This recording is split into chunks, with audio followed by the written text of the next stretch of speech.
Pemirsa, sejak dilantik menjadi Gubernur Definitif Provinsi Sulawesi Selatan pada 10 Maret lalu, Lembaga Survei Indeks Politika Indonesia atau IPI menilai kinerja Andi Sudirman Sulaiman sebagai Gubernur Provinsi Sulawesi Selatan belum mencapai tingkat kepuasan masyarakat yang maksimal.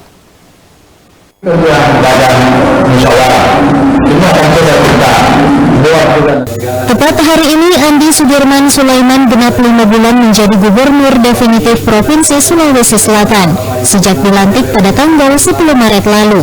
Ia menjadi orang nomor 1 di Sulsel tanpa wakil hingga bulan September 2023 mendatang. Sampai saat ini, menurut survei yang dilakukan oleh Indeks Politika Indonesia atau IPI, kinerja Sudirman sebagai Gubernur Provinsi Sulawesi Selatan belum dapat dikatakan berhasil. Pasalnya, berdasarkan riset ditemukan bahwa tingkat kepuasan masyarakat terhadap kinerja Sudirman masih belum cukup memenuhi harapan masyarakat luas.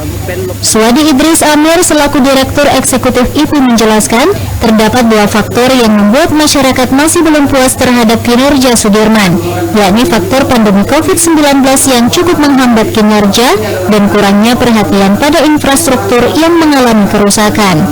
Salah satu infrastruktur yang sangat diharapkan masyarakat Sulawesi Selatan untuk dapat kembali dibangun, yakni pembangunan Stadion Matoani, yang justru kurang mendapatkan perhatian dari orang nomor 1 di Sulsel itu.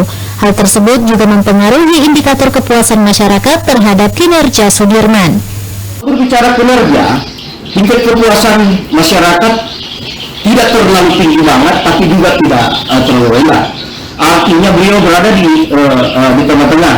Mungkin karena beberapa faktor yang membuat belum terlalu puas. Pertama karena COVID-19 ya, yang baru saja dilalui. Ini kan kita baru proses untuk meninggalkan COVID-19 ini. Artinya memang ada banyak problem yang terjadi setelah COVID-19 itu yang membuat Sudirman ini belum bisa memaksimalkan jabatan gubernurnya untuk memperbaiki Sulawesi Selatan.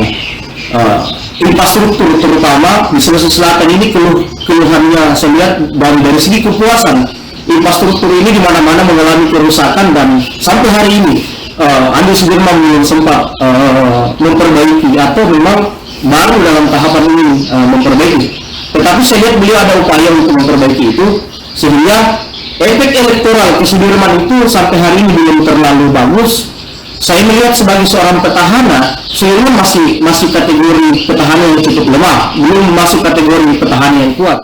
Tingkat kepuasan masyarakat Sulsel yang belum maksimal mempengaruhi rendahnya indikator elektoral yang dimiliki Sudirman untuk dapat mencalonkan dirinya kembali pada Pilgub 2024 mendatang. Sebagai seorang petahana, menurut Suwadi, Sudirman merupakan petahana yang cukup lemah, sehingga ruang-ruang untuk calon kuat lainnya memiliki peluang yang sangat terbuka dalam kontestasi Pilgub.